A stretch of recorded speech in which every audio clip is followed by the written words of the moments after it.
The votes have been counted and we will have a new Prime Minister, Keir Starmer. We did it! You campaigned for it, you fought for it, you voted for it, and now it has arrived. Change begins now. The Labour Party have won the election, which means Keir Starmer will be walking through that door behind me, number 10 Downing Street, as the new Prime Minister. We'll be looking at what happens when the voters decide to change a government. This is Newsround.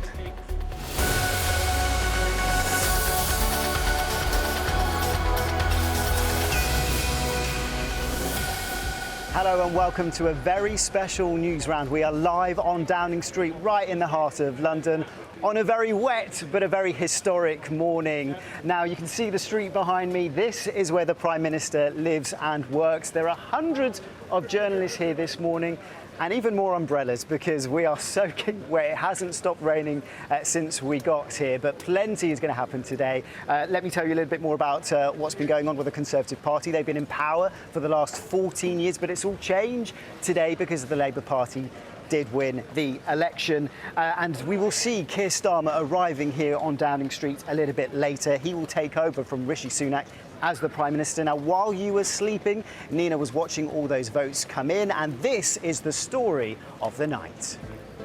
10 o'clock last night. Voting has just finished, and we get the first idea of what the people have decided. The result of exit polls, that's when people are asked who they voted for as they leave a polling station, flash up on BBC buildings in London. And they say that the Labour Party has won the election and that its leader, Keir Starmer, will be Prime Minister. But before we know for sure, all those votes need to be counted. All across the country, votes are rushed to places like this. I'm here in Burnley, in the northwest of England, at this count centre. This is where the ballot boxes, with those important slips of paper, with those important votes, are brought to be counted. Volunteers work through the night to count and add up all the votes so that a winner can be announced. It's a big job and it's all done by hand. The boxes are emptied and all the voting slips are checked and tallied up. There are thousands of votes to be counted. It's all super exciting. So the polls close at 10 o'clock. Then we have 52 polling stations in Burnley and 52 cars will come to the count venue, which is here, and where we will separate them into individual piles for the candidates and then count the number of votes for each candidate. It's a similar process all throughout the country. Accuracy is the most important factor in this process. It's a nervous time for the politicians who are waiting to hear if they've done enough to win the vote. Here in Burnley, they're represented by a Conservative MP. That's Rishi Sunak's team. They won power back in 2019 at the last general election. But the question is, will they still be in power after the count has finished tonight? Oliver David Ryan, Labour and Cooperative Party, 12,598. And I do hereby declare that Oliver David Ryan is duly elected. So the votes have been counted and the winner has been announced here in Burnley as the Labour candidate. That's Keir Starmer's party. That means people in this area have voted for a new person to represent them in the UK government. It was a Conservative candidate, but because the Labour candidate got more votes than anyone else, they'll now take over as Burnley MP. That's how our voting system works. So I have literally just been elected the Member of Parliament for Burnley, Padiham and Brighfield, and my job now is to represent people in this constituency, the 75,000 people that live here, and I want to go down to Westminster, the seat of government in the UK, work with the incoming government, hopefully a Labour government, to deliver on the promises I've made for people here during the election campaign. It's 4 a.m, the count has finished, a winner's been announced, and everyone's starting to pack up. But what's happening elsewhere? Well, just like in Burnley, across the country, more and more Labour politicians were announced as the winners after the votes had been counted in different areas. It means it has been a very good result for Keir Starmer and his Labour Party, and even more so, it was a bad night for Rishi Sunak and his Conservatives. Some important members in his top team in government started to lose their seats. Former Prime Minister Liz Truss lost her seat. It's very rare that someone who has been a Prime Minister loses in this way, and shows how bad an election it has been for the Conservatives. Rishi Sunak had this to say. The Labour Party has won this general election, and I have called Sir Keir Starmer to congratulate him on his victory. Today, power will change hands in a peaceful and orderly manner, with goodwill on all sides. That is something that should give us all confidence in our country's stability and future. But what about around the UK? Well, in Scotland, Labour also did well, winning lots of seats from the Scottish National Party, the SNP. In Wales, it was a similar story, Labour doing well with the Conservatives not winning a single seat. In Northern Ireland, Sinn Féin became the party with the most seats.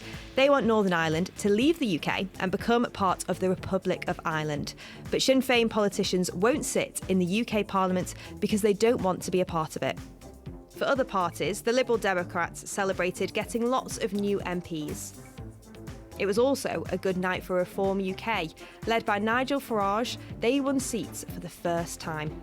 As the results have come in throughout the night, it's become clear that Labour have won this general election. That means they will form a new government to lead the UK, and that as the leader of the Labour Party, Keir Starmer will become the UK's new Prime Minister. We did it! You campaigned for it, you fought for it, you voted for it, and now it has arrived. Change begins now.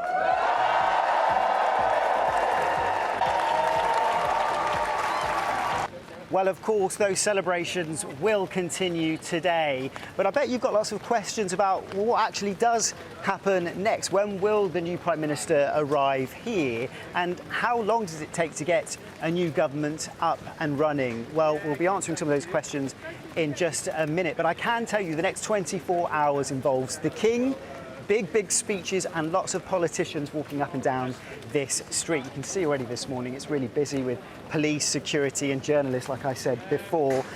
Now, of course, this street has seen many different Prime Ministers over the years, but let's find out a little bit more about Keir Starmer. He's been leader of the Labour Party since 2020. He's a big Arsenal fan. He's got 2 teenage children, and I hate to break the news to Larry the cat, who we haven't even seen this morning because it is so wet. He's the chief mouser here at 10 Downing Street, but the Starmers have their own pet cat called Jojo.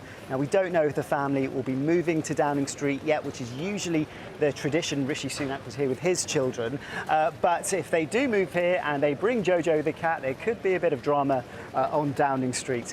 Now, the very first day for Keir Starmer will be a little bit like starting a brand new school. He'll have to get his head around a new building. He'll have to make friends with different world leaders and have lots of telephone conversations today. And he'll be doing lots more as well, finding out who will be on his team, the people he wants to work closely with in his government. So it will be incredibly busy for him over the next few hours as well. And now on our roadshow, when we travelled all over the UK to find out what you thought the government should be doing next, lots of you were speaking about health, education, the environment. So these are just some of the key things that I'm sure the new Prime Minister and government will try and tackle. But they've got a massive to-do list.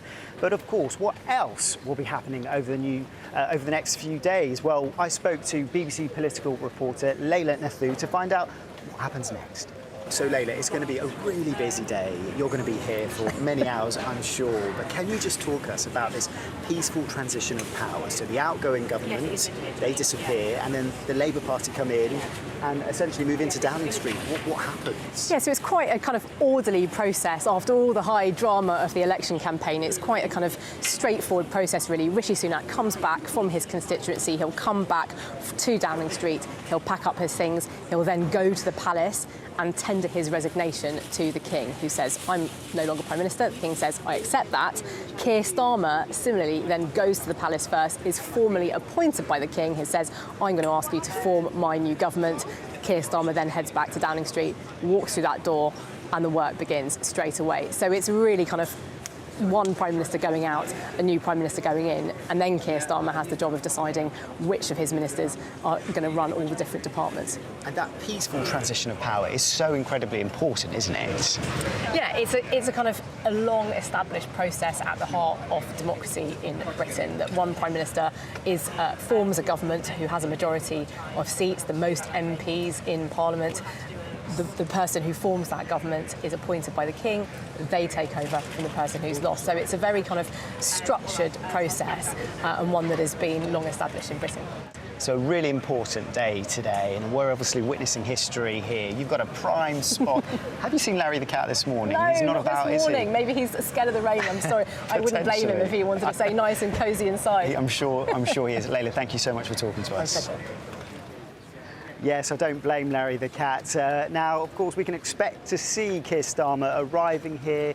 We've heard around midday today, and we'll be staying put in this spot to see him make that big speech, and we'll be bringing you what happens next on Newsround online and over the weekend as well. So make sure you stay tuned to Newsround. And of course, you can find our Democracy special as well online if you want to take a look at that today. But from me and the team, I put my brolly away for now. It's a goodbye from Downing Street. See you soon. Bye-bye.